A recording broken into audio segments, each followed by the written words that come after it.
પરમ પૂજ્ય શ્રી અમૃત બાપાના મસાલી મેલડી માતની જય. ઓમ નમઃ પાર્વતે પતે હર હર મહાદેવ હર. માડી અમે હેને 2024 માં અહીંયા આવ્યા હતા અને માં તમે અમને આશીર્વાદ આપ્યા હતા કે 1.5 વર્ષ પછી છે ને તારા ઘરે દીકરાનો જન્મ થાય અને 1.5 મહિના પછી તમે રાજપરા જાજો ને એનું નામ રાજવીર પાડજો. હા હા હા હા,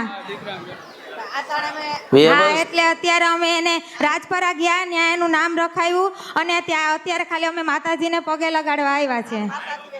હા માવે 1.5 વર્ષ પહેલા નામ આપી દીધું તું રાજવીર.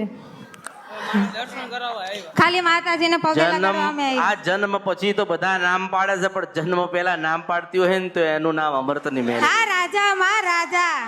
જન્મ પછી તો બધા નામ પાડે છે. માં પાડે, બાપ પાડે, ફઈ પાડે, ફુવા પાડે, દાદા પાડે, દાદી પાડે, દુનિયા બધા જ નામ પાડે છે. પણ મેં કીધું તું કે તારા ઘરે દીકરાનો જન્મ થાય ને તો રાજપરાની ખોડિયાલે પગે લગાવવા લઈ જજો ને પગે લાગવા જજો.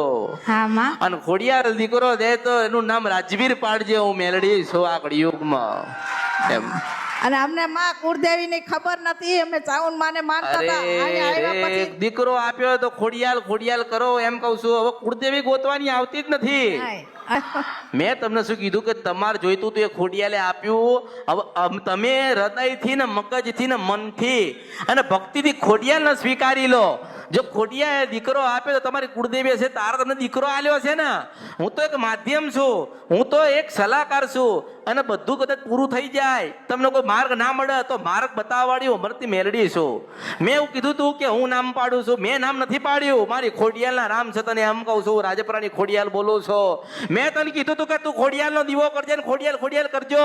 દીકરાનો જન્મ થાય એટલે રાજપરાએ લઈને આવજે અને એનું નામ ખોડિયાલની ઉપરથી રાજવીર નામ પાડજે. કારણ કે રાજપરામાં બેઠી છે રાજપરા ને રાજવીર બેને મારે એ કરવું તો તન દીકરો દેવો તો એટલે હું મેલડી ગાતી હતી. ઓળખો